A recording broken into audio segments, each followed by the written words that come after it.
Mis queridos amigos y hermanos, sean todos bienvenidos en el nombre de nuestro Señor Jesucristo a una nueva edición de su comentario al texto bíblico sobre el cual la lección de la escuela sabática está basada.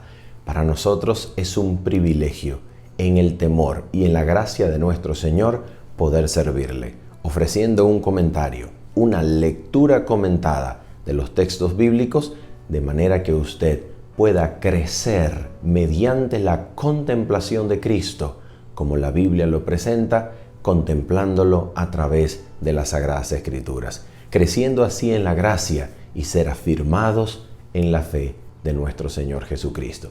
Queremos anunciar sencillamente que este comentario grabado tiene un complemento totalmente en vivo que realizamos cada día de sábado a las 7:30 de la mañana, hora de Venezuela.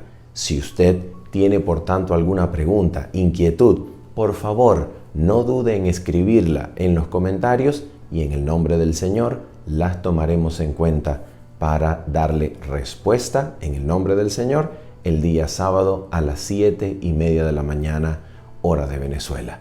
También queremos decirles que tomamos en cuenta los pedidos de oración y en el nombre del Señor estaremos orando por los pedidos que usted nos haga llegar allí a través de los comentarios. Habiendo dicho eso, quiero invitarles en el nombre del Señor a orar y de esta manera preparar nuestras mentes y corazones para estudiar la palabra de Dios. Oramos juntos.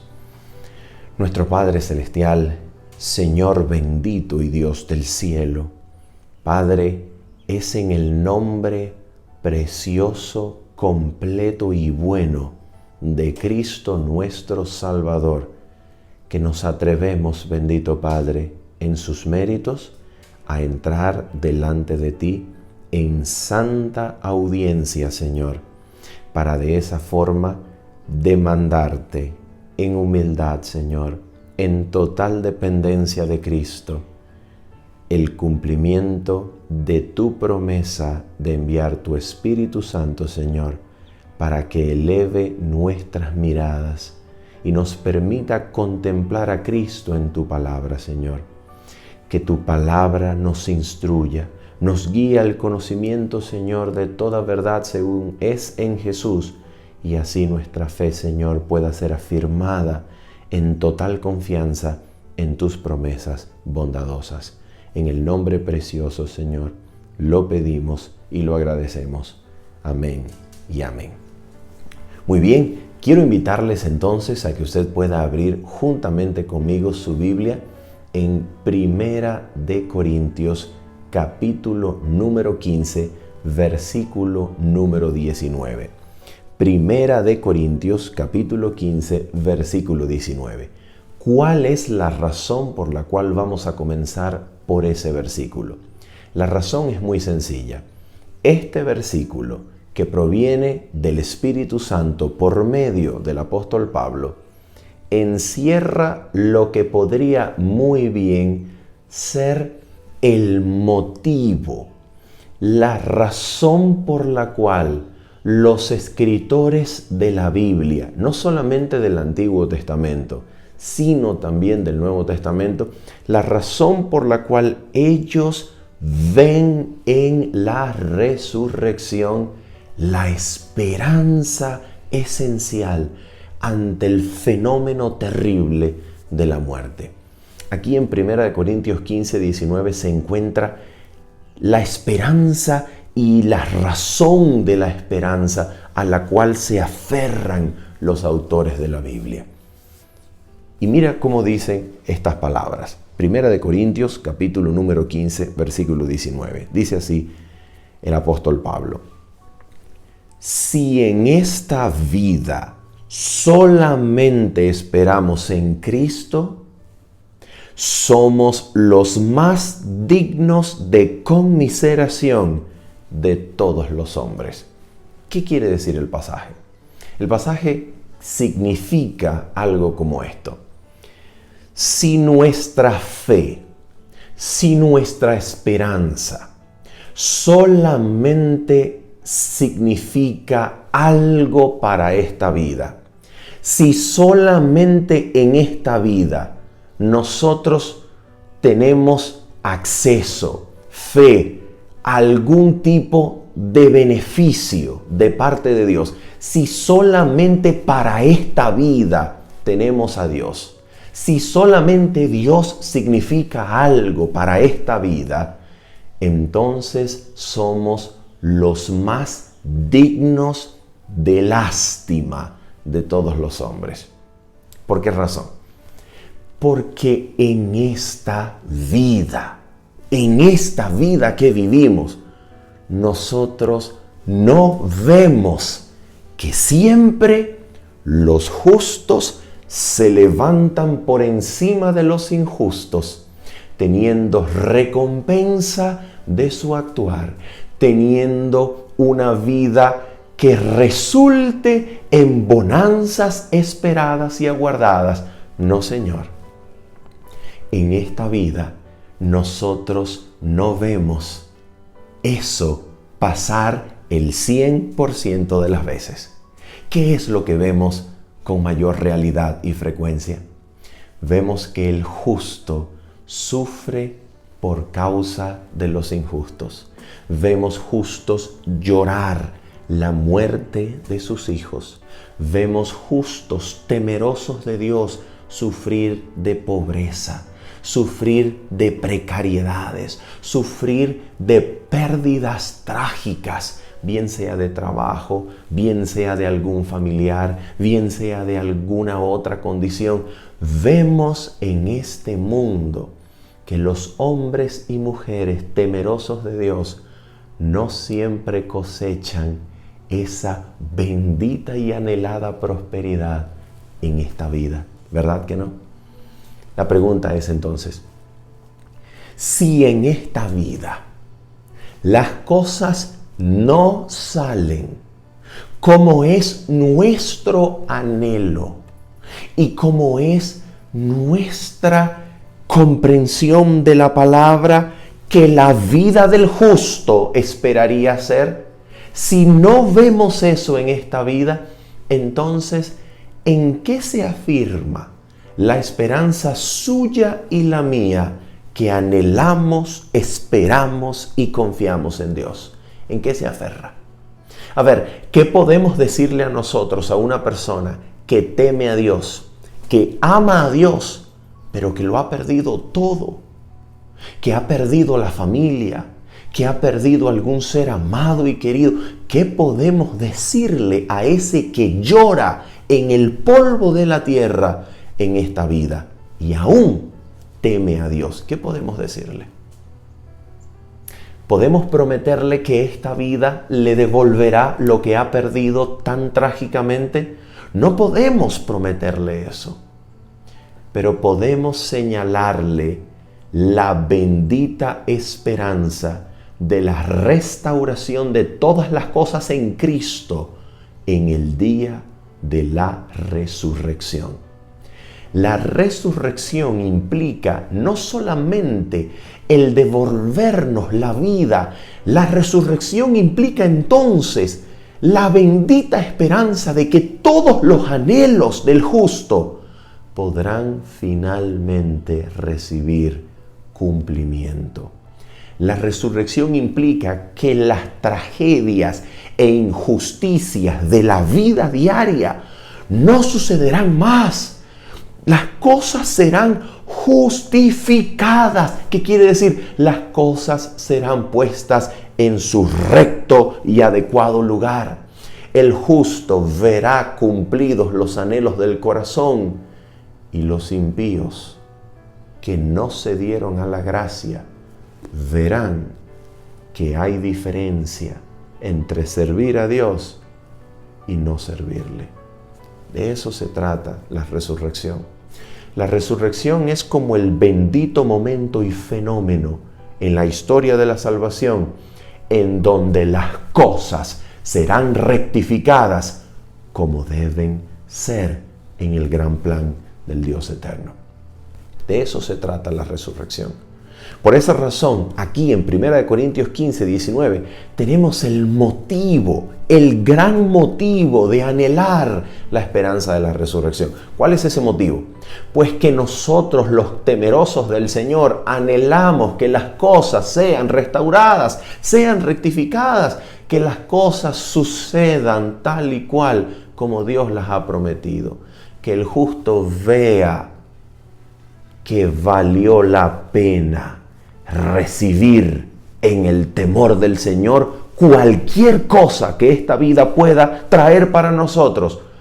Recibirla en humildad, aferrado al Señor, porque el día de la resurrección, el gozo, el peso de gloria venidero excederá por mucho cualquier tormento, sufrimiento o aflicción de este mundo presente. La resurrección, el día de la resurrección será para los justos como cuando una mujer que recientemente ha dado a luz ve al niño y se olvida de todo su dolor previo. La resurrección hará que la memoria de las aflicciones del tiempo presente no sean en nada comparadas al peso de gloria que nos aguarda.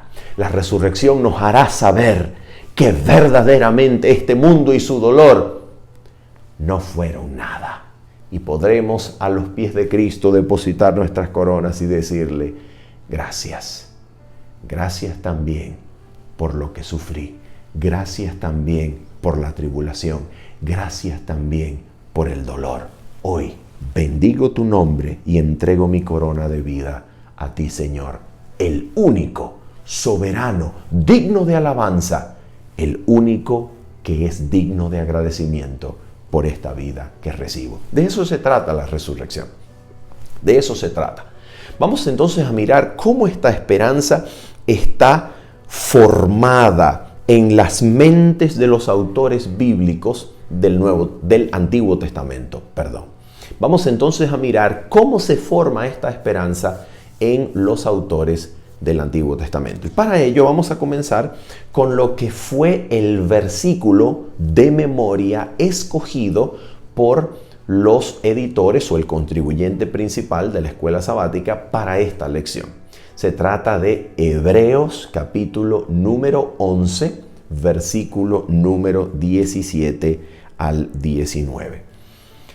Aquí se encuentra una totalmente clara referencia a la esperanza de la resurrección ya como parte de la experiencia de fe de un patriarca del Antiguo Testamento. En este caso se nos habla de Abraham. Mira lo que Dios le hizo conocer, le hizo aprender en su experiencia espiritual a Abraham.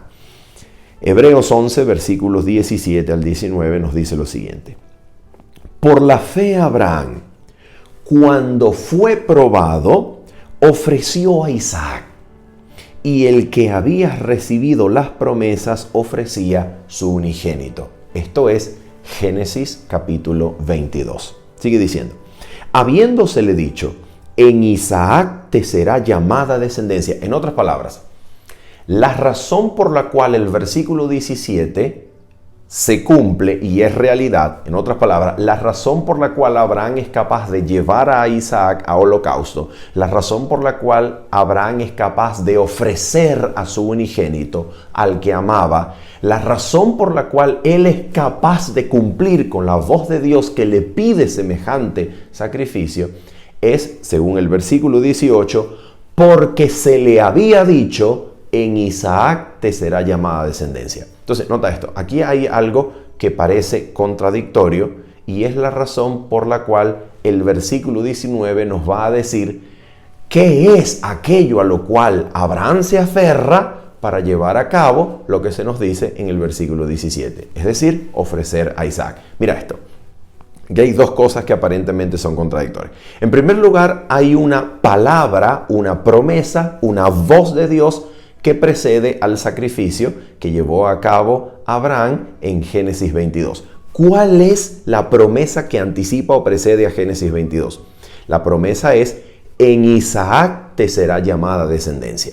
Ahora, Si Génesis 22 pide la vida de Isaac, e Isaac todavía no había dado prole, Isaac todavía no había dado descendencia, Isaac todavía no había dado nietos a Abraham, la pregunta es, ¿cómo puede cumplirse la promesa en Isaac te será llamada descendencia si para Génesis 22 Isaac todavía no tiene hijos?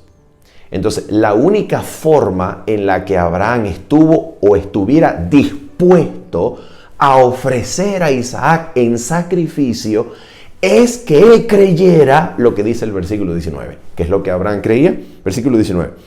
Pensando que Dios es poderoso para levantar aún de entre los muertos, de donde en sentido figurado también le volvió a recibir. Entonces, lo que tenemos en Génesis 22 es la prefiguración de la muerte de aquel en quien Dios bendeciría al mundo, recuerda, en ti o en tu simiente, Génesis 22, 18, en tu simiente serán benditas las naciones de la tierra, según Gálatas 3, 16, no se le dijo y a tus simientes, como hablando de muchos, sino como hablando de uno solo, la cual es Cristo. Así que cuando Dios le dijo a Abraham, en tu simiente serán benditas las naciones de la tierra, le estaba diciendo, en Cristo serán benditas las naciones de la tierra. Entonces, lo que tenemos en Génesis 22 no es solamente la prefiguración de la muerte de Cristo como sacrificio de parte de su Padre por los pecados en propiciación del mundo entero, sino también tenemos prefigurada la resurrección. Abraham como padre está prefiguradamente recibiendo a Isaac ¿de qué? De los muertos. Está recibiendo a su hijo de la muerte. Está recibiendo y prefigurando así la esperanza bendita de la resurrección. Y es de esa manera como Abraham es llevado a experimentar de manera vivencial el plan de la salvación, sufriendo las angustias de la muerte del Hijo y recibiendo en gozo la vida del Hijo prefiguradamente como de entre los muertos, porque Isaac estaba condenado a muerte. Recuerden que Abraham levanta su mano para quitar la vida de su hijo y el ángel lo detiene. En otras palabras, prefiguradamente, Isaac proviene de los muertos, está siendo resucitado. Y de esa manera Abraham experimenta vivencialmente el contenido del plan de la salvación. El Padre entregaría al Hijo y recibiría al Hijo de los muertos para obrar la salvación del ser humano. De eso se trata lo que está ocurriendo en Génesis 22. Abraham entonces aprende lo que significa la resurrección y su poder en relación con toda promesa divina. A ver, ¿qué fue lo que Abraham aprendió? Abraham aprendió que el poder de Dios, por el cual resucita y es capaz de levantar a los muertos de sus tumbas, ese poder de la resurrección es, escuchen bien, la garantía que respalda toda promesa de Dios. En otras palabras, si Dios tiene que resucitar a los muertos para cumplir sus promesas, lo va a hacer. El poder de la resurrección de Dios es el poder que respalda, garantiza y afirma con fundamento toda promesa divina. Abraham necesitaba aprender eso. ¿Y por qué razón decimos que Abraham necesitaba aprender eso? Porque fíjate, cuando tú vas a Génesis capítulo número 12, que es la primera ocasión en donde Abraham escucha la voz de Dios y de esa manera comienza a partir, a migrar hacia la tierra prometida, convirtiéndose en un nómada que hereda una tierra que solo conoce en promesa, que solo tiene en promesa, ¿ok? en Génesis 12, él recibe la promesa de que tendrá una gran nación que provendrá de él y será engrandecido su nombre. Pero el tiempo pasa y después de muchas pruebas, incluyendo que el cananeo habitaba la tierra, Génesis 12, que hubo una hambruna por la cual él se refugia en Egipto, y no solamente se refugia en Egipto, sino que se refugia en la mentira que dice a Faraón. Así que después de la hambruna, después de refugiarse en la mentira, después de la prueba de la separación de Lot, después de la prueba de ir a defender a Lot y recuperarlo como un rehén de guerra, después de todo eso, en el capítulo 15, después de algunos años, Dios se le aparece a Abraham y le dice: Abraham, mira, tu galardón será grande, no temas. Y la fe de Abraham, debilitada, se atreve a preguntarle al Creador: ¿qué es lo que me has de dar? Ya que no tengo ni siquiera descendencia, y el único que me puede heredar ni siquiera es mi hijo, es un damaseno que vive en mi casa. Y de eso se trata, porque en Génesis 15 entonces, el día en que Dios confirmó su pacto eterno con el patriarca Abraham, Dios le dijo a Abraham que él y su descendencia servirían como extranjeros y esclavos durante 400 años en tierra extranjera. Entonces nota esto. Si él había salido de Ur de los Caldeos, luego de Harán, y luego a la tierra prometida, si él se había convertido en un nómada buscando una mejor patria, si él se había convertido en un peregrino tras la voz de Dios en busca de esa tierra en herencia que Dios le había prometido, pero resulta que esa herencia no se le va a cumplir, resulta que la promesa no le va a ser hecha realidad, sino después de 400 años. La pregunta es, entonces, ¿qué significaba la herencia para él si él se iba a morir? Él no iba a durar 400 años. Él no iba a vivir 500, 600 como para ser recompensado después de 400 años y recibir en vida el cumplimiento de la promesa. La pregunta es, Génesis 15 y la promesa de que después de 400 años su descendencia iba a salir de Egipto, la pregunta es, ¿qué significa esa promesa para él? Pues, queridos amigos y hermanos, tenía necesariamente que significar también su resurrección. ¿Por qué?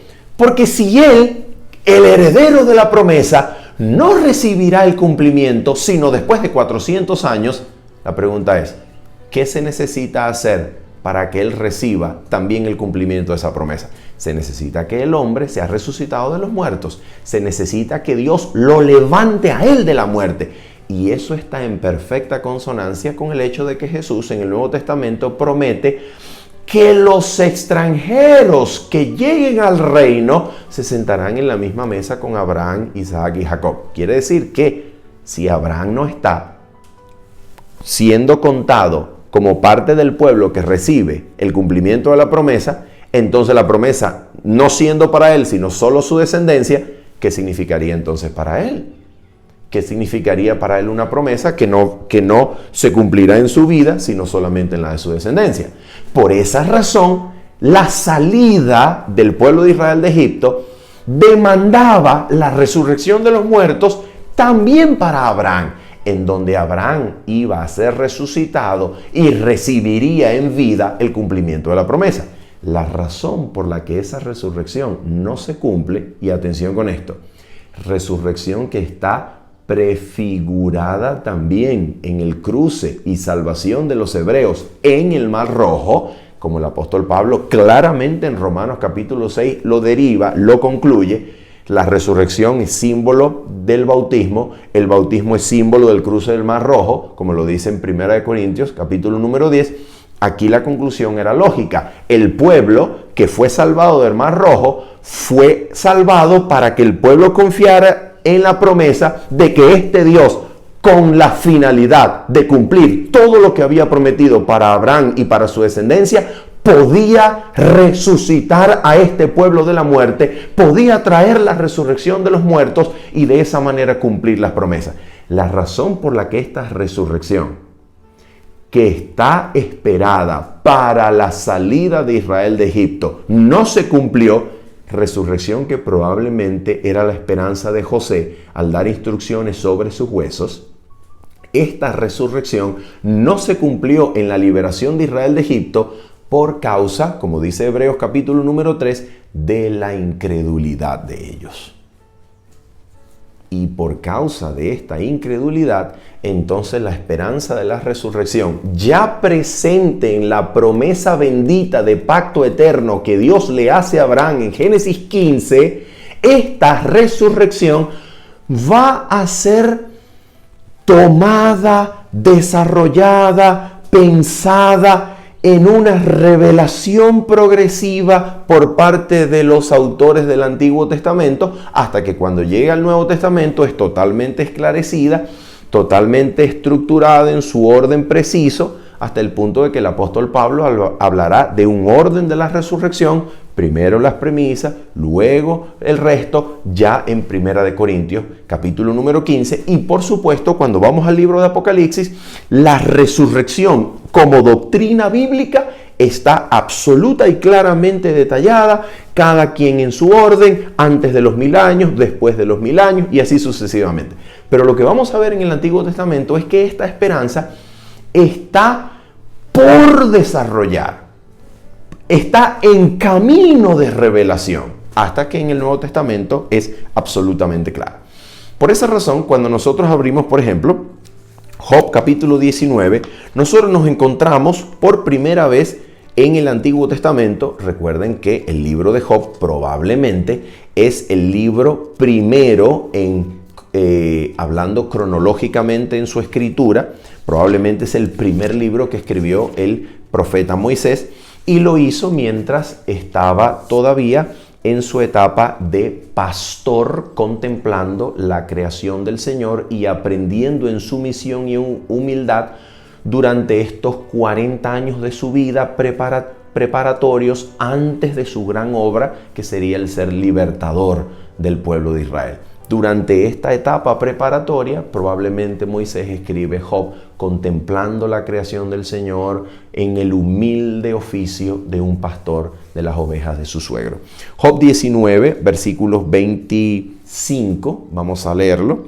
Job 19, versículos 25 y vamos a leer hasta el 27, nos dice lo siguiente.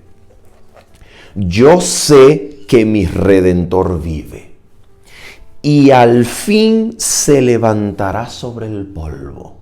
Y dice el texto, y después de deshecha esta mi piel. Ahora, no sabemos y no sería posible saberlo con absoluta certeza si esto que Job menciona como el deshacerse de su piel implica la corrupción que sigue al proceso de muerte o que sigue a la muerte como proceso de descomposición del cuerpo, o si se refiere a un acrecentamiento de su dolor y tormento por causa de la llaga que en vida había acontecido sobre su piel. Entonces, no sabemos si Job se refiere a que su enfermedad, su llaga, iba a aumentar hasta el punto de que su piel se le deshiciera. Obviamente esto incluiría la muerte, porque ningún organismo, por lo menos humano, puede vivir sin piel.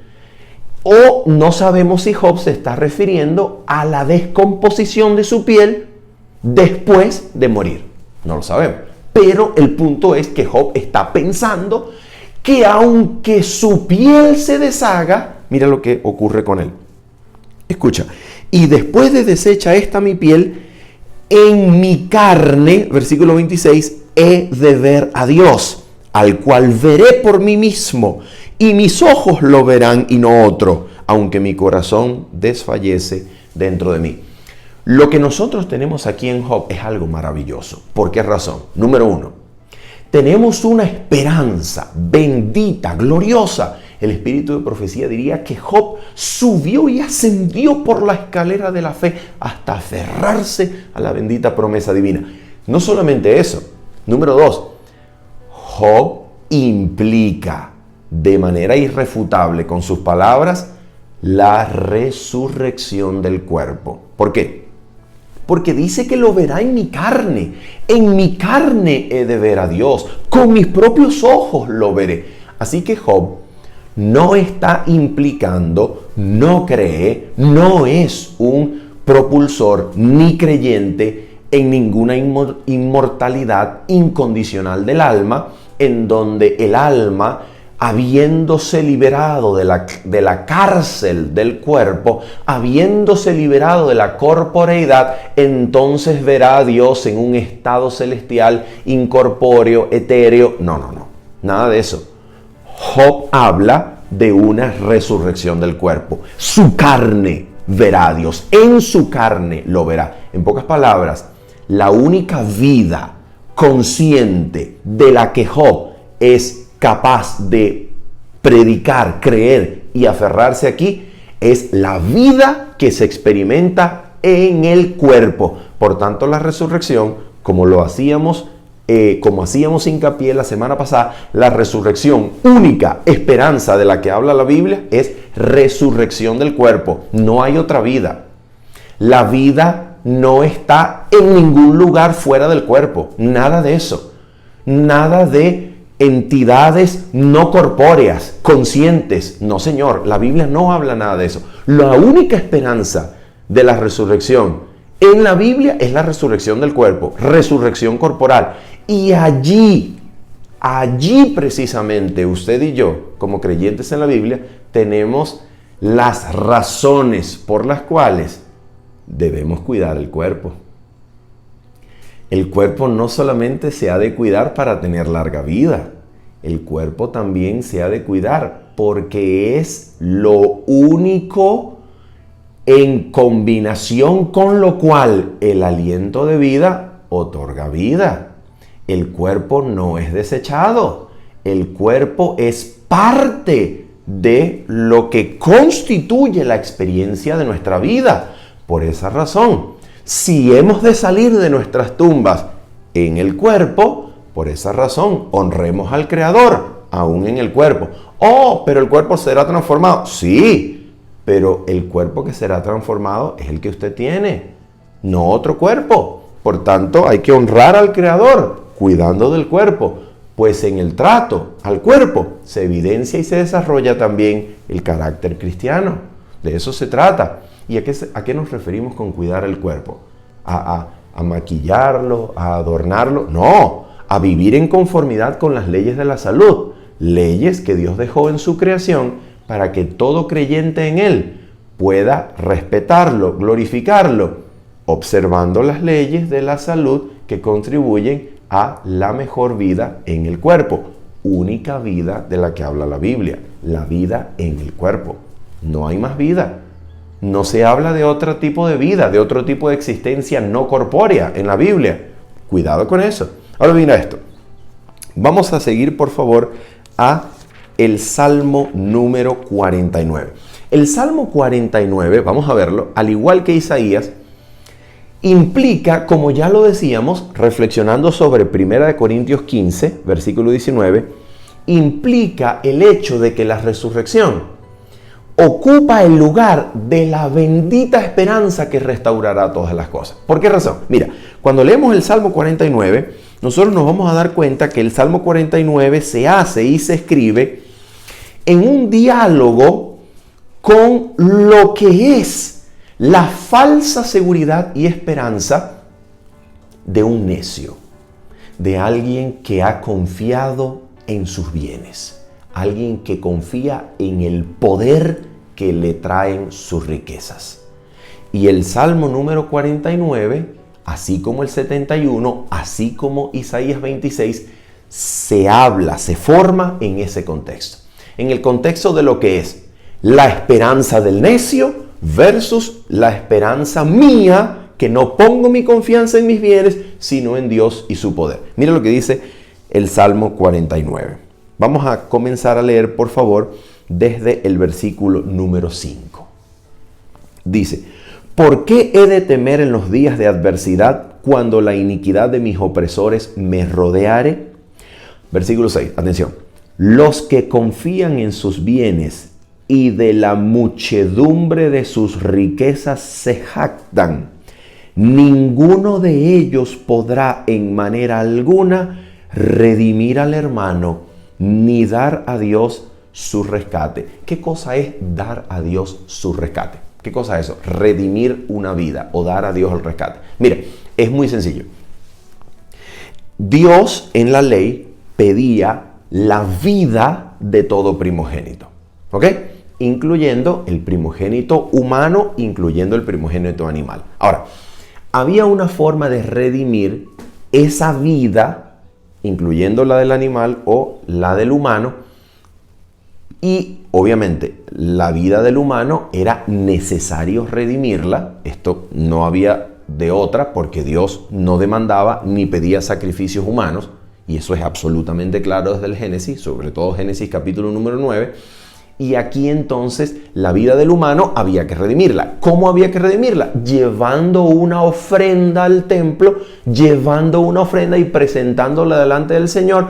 Y esa ofrenda ocupaba simbólica, ritualmente, la vida de aquel que estaba siendo redimido. En otras palabras, para que no muriera.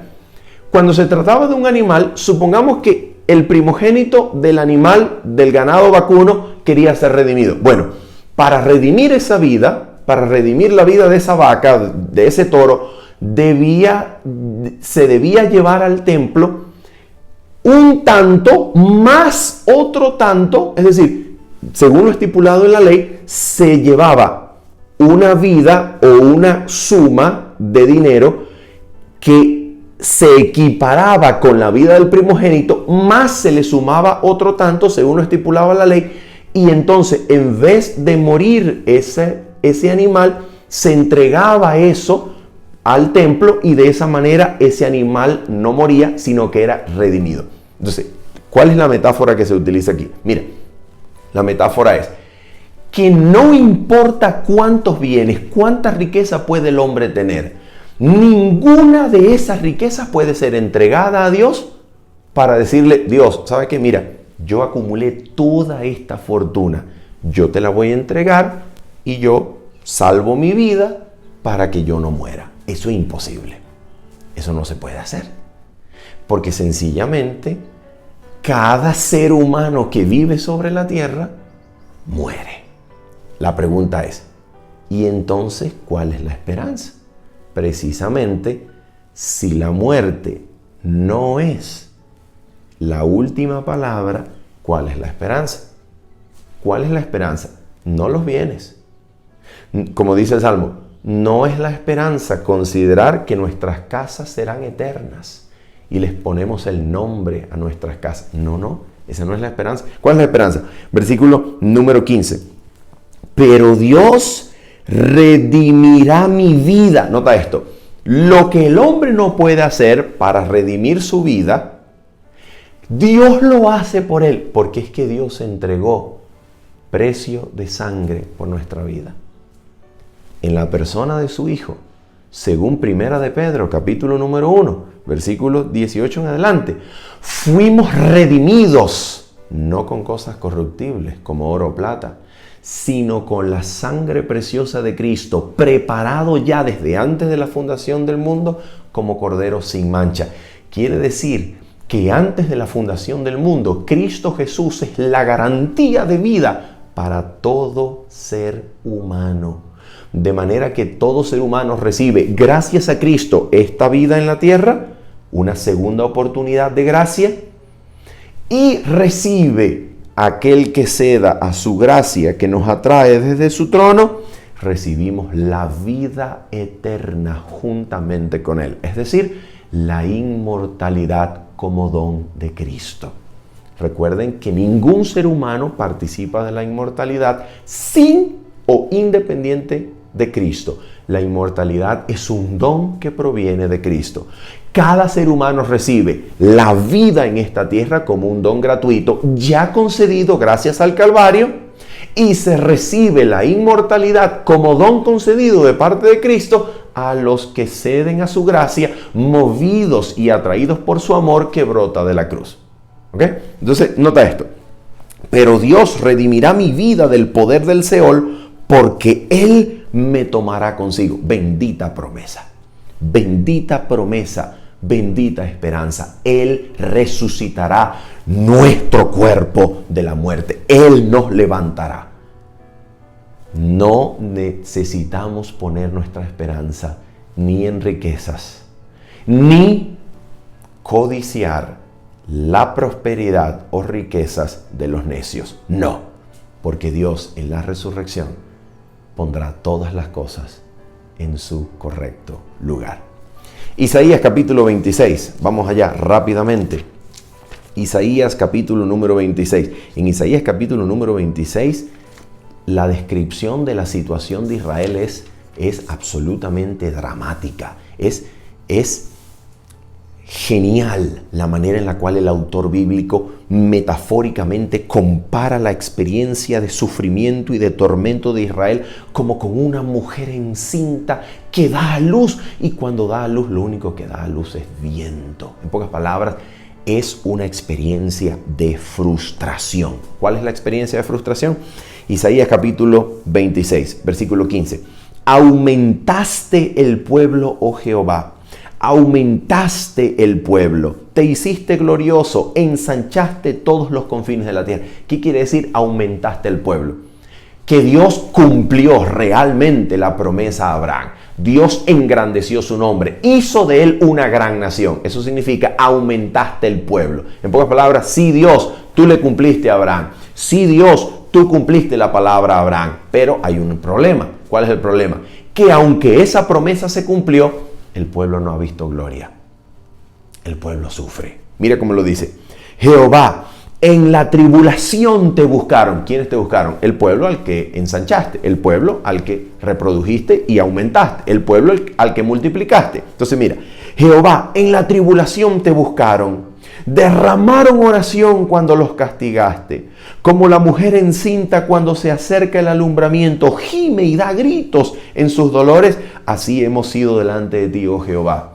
Hemos sido como una mujer en parto, que da gritos, que gime, que sufre. Ahora mira, versículo 18.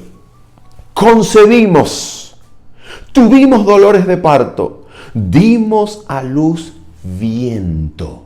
¿Qué significa eso? Frustración. ¿Cuál es la razón de la frustración? Siguiente.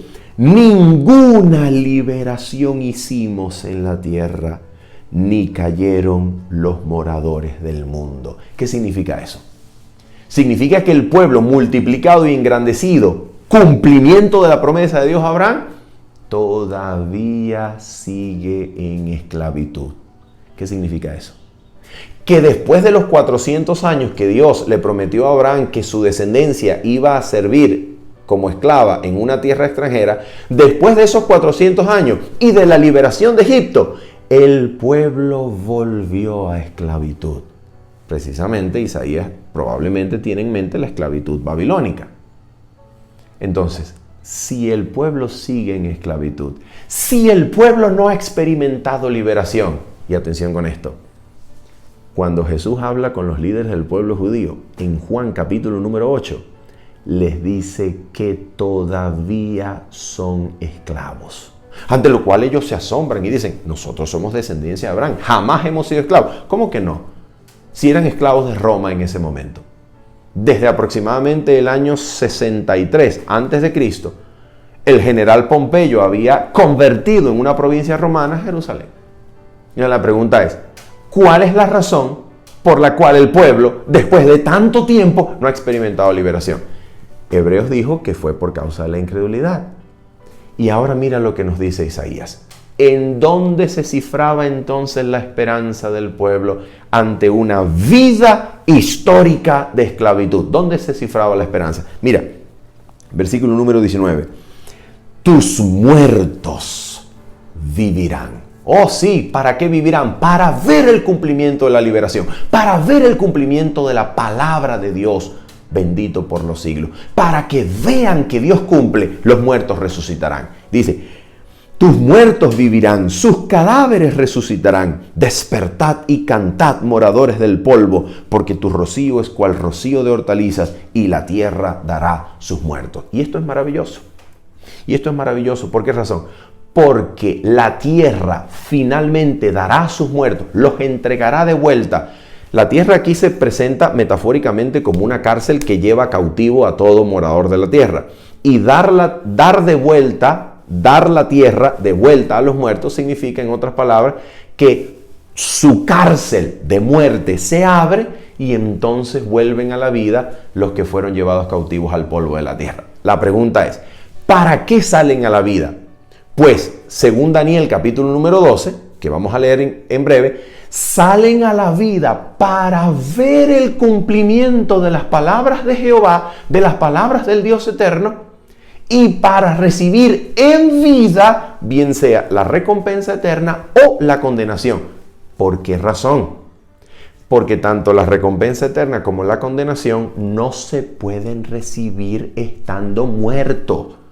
Para eso resucitan tanto los justos como los injustos, para que en vida los injustos vean, comprendan, experimenten la angustia misma que experimentó el Señor Jesucristo ante la muerte eterna que sufrió en el Calvario, y experimenten las angustias de las cuales no quisieron ser libres, aferrándose y aceptando la gracia de Cristo. Como ellos rechazaron la bendita promesa, rechazaron la vida, rechazaron a Cristo, tuvieron por inmunda la sangre bendita del pacto y no fueron transformados a la semejanza de Cristo, entonces Dios les permite en vida, porque es la única forma en que esta angustia se puede experimentar, no se puede experimentar en muerte, porque los muertos nada saben, los muertos, sus pensamientos y todo pereció ya, y entonces son resucitados para que experimenten en vida las angustias de la muerte. Las mismas angustias que Jesucristo experimentó. La misma angustia que experimentarán todos aquellos cuando la misericordia de Dios no interceda más por la raza culpable. Entonces, esa angustia precisamente es de lo que nos habla Daniel. Vamos allá, por favor. Daniel capítulo número 12. Cuando llegamos a Daniel capítulo número 12, nosotros vemos que claramente, con absoluta claridad, el profeta recibe la esperanza de la resurrección. Por ejemplo, ¿cómo sabemos eso? Mira esto. De acuerdo con el versículo número 13, el ángel le dice a Daniel, y tú irás hasta el fin y reposarás. Mira lo que implica para Daniel la esperanza de la resurrección que aparece más arriba en los versos. Y te levantarás para recibir tu heredad al fin de los días. ¿Qué implica la esperanza de la resurrección para Daniel? La recepción de la heredad al fin de los días. Ahora mira esto. De acuerdo con el versículo número 2, cuando Miguel se levante, que no es otra cosa que cuando Jesucristo, como príncipe del pueblo de los santos, se levante. ¿Qué quiere decir levantarse? Según el contexto de Daniel capítulo número 11, levantarse quiere decir recibir reino. Ejercer reino. Cuando Jesucristo se levante para recibir reino, para ejercer el reino que ha recibido previamente, cuando Él se levante para ejercer su reinado, finalizando su ministerio sumo sacerdotal y ejercer su reinado, cuando Él se levante, entonces ¿qué ocurrirá? Muchos, versículo 2, de los que duermen en el polvo de la tierra serán despertados. Unos para vida eterna, Daniel, versículo 13, que recibe la herencia al fin de los días. Y dice el versículo número 2, y otros para vergüenza y confusión perpetua. Bien, hay dos formas, solamente dos formas, en mi comprensión, de entender este texto. ¿Cuáles son esas dos formas? O el texto habla de una resurrección especial, que vamos a leer a continuación en el conflicto de los siglos, o el texto habla sencillamente de una resurrección. En primer lugar de los justos, en segundo lugar de los injustos, pero el texto no aclara el orden, bien antes de los 1000 años, bien después de los 1000 años, no aclara el orden porque para este orden la palabra de Dios en su progresiva revelación tendrá que aguardar hasta el Nuevo Testamento, o el texto habla de una resurrección especial, en donde tanto justos como impíos resucitan al mismo tiempo para una finalidad especial. ¿Cuál es esa finalidad? Bien, si el texto habla de resurrección especial, como yo creo que habla, el texto creo que habla de una resurrección especial, entonces, ¿quiénes resucitan según Daniel 12, versículo 2? Según el espíritu de profecía, vamos a leerlo rápidamente. En El conflicto de los siglos, página 695, se nos dice: los sepulcros se abren y muchos de los que duermen en el polvo de la tierra serán despertados, unos para vida eterna y otros para vergüenza y confusión perpetua. Está la hermana White citando Daniel 12, 2. Sigue su comentario. Todos los que murieron en la fe del mensaje del tercer ángel salen glorificados de la tumba y oyen el pacto de paz que Dios hace con los que han guardado su ley. ¿Quiénes resucitan? Los que murieron aguardando la esperanza del mensaje del tercer ángel. ¿Por qué resucitan? Porque Dios quiere mostrarles a ellos que su esperanza no fue en vana, que ellos realmente estaban preparados para la resurrección, para la recepción de la gloria eterna. Pero por causa de circunstancias, bien por la incredulidad del pueblo, bien por la dureza del corazón del pueblo, que sin arrepentimiento no depende totalmente del Señor, sino que todavía afirma su orgullo, no rindiéndose al Señor, no reconociendo su condición laodicense. Por causa de eso, demoraron la promesa del retorno de Cristo y por causa de eso, algunos de ellos tuvieron que morir. Bueno, a esos Dios los resucita para que vean cumplida en vida la venida de Cristo, el proceso de su venida, para que lo vean en gloria. Y también salen de la tumba, atención, los que lo traspasaron, según Apocalipsis 1:7, los que se mofaron y se rieron de la agonía del Cristo moribundo y los oponentes más violentos de su verdad y su pueblo, son resucitados para contemplarlo en su gloria y ver el honor conferido a los fieles y obedientes. Como Jesús prometió, ¿recuerda? Que prometió al sumo sacerdote: de cierto te digo, tú verás al Hijo del Hombre viniendo en gloria. De esa misma forma, los que lo traspasaron, los que tuvieron implicación directa en su tribulación de cruz, de muerte, y los más acérrimos enemigos y opositores a su verdad, son resucitados para que vean que verdaderamente Dios hace diferencia entre el que le sirve y no le sirve. Vean a Cristo reinar y se convenzan de su maldad y de la justicia de su perecer. Finalmente, queremos terminar con una nota que es un comentario absolutamente maravilloso. Se encuentra en su lección de escuela sabática en el día viernes. Se encuentra específicamente en el comentario bíblico adventista, tomo 4, comentario bíblico adventista, página 1165. Se nos dice lo siguiente. Mira lo que se nos dice. Bendita promesa. ¿Y por qué es importante y por qué finalizamos con la lectura de este comentario? Porque aquí se encuentra una verdad fenomenal, maravillosa, absolutamente extraordinaria. ¿Cuál es esa verdad? Leamos juntos. Dice así: el dador de la vida reunirá en la primera resurrección a su posesión comprada, y hasta que llegue esa hora triunfante, cuando resuene la última trompeta y el inmenso ejército surja para victoria eterna, cada santo que duerme será conservado con seguridad y será guardado como una joya preciosa a la que Dios conoce por nombre. En otras palabras, no importa la muerte, ni lo que pasó después de la muerte, ni los años que transcurrieron después de la muerte, Dios conoce por nombre a sus hijos y los resucitará teniendo en su mente eterna exactamente el carácter que ellos cultivaron, para devolvérselo en el momento en que saque o restaure sus cuerpos de la muerte. Ahora nota esto. Esta es la parte con la cual quisiera quedarme antes de finalizar el comentario.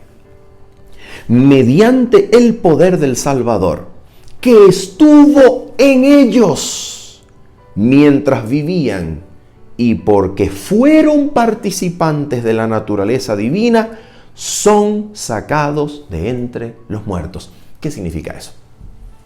Significa que hoy a ti y a mí, que creemos en Dios, Dios nos ha concedido el poder de la resurrección ahora, aquí y ahora en el presente, para que nuestros caracteres, participando de la naturaleza divina, sean perfeccionados y restaurados a la imagen de Cristo de gloria en gloria. ¿Por qué?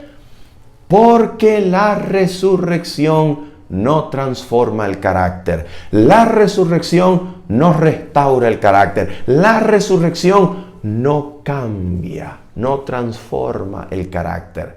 ¿Por qué? Porque saldremos de nuestras tumbas, si llegamos a morir, con las mismas disposiciones de carácter con las que fuimos al sepulcro. Si la resurrección no cambia el carácter y saldremos con el mismo carácter con el que fuimos a la tumba, entonces la transformación, perfeccionamiento del carácter es aquí y ahora. Y para eso, para que no haya excusa, Dios te entrega hoy a los que creemos el poder de la resurrección, que transforma la vida, que libera del pecado y nos da el don de una vida nueva en Cristo, participando de su naturaleza divina para crecer de gloria en gloria y huir de toda corrupción que hay en el mundo por causa de la concupiscencia. Eso es lo que dice el apóstol Pedro, eso es lo que enseña la Biblia y eso es lo que nos enseña toda la revelación bíblica y del espíritu de profecía. Dios quiere transformarnos el carácter aquí y ahora. Para eso te ha concedido el poder de la resurrección. Y en virtud de ese poder del cual podemos participar, y es nuestro privilegio participar, hoy en virtud de ese mismo poder saldremos de la tumba cuando Cristo regrese. Habiendo dicho eso y esperando que esta verdad sea de solemne importancia para tu vida y que te haya edificado en el nombre del Señor, nos despedimos diciéndote, nos vemos el día sábado, 7:30 de la mañana, hora de Venezuela. Bendiciones. Chao, chao.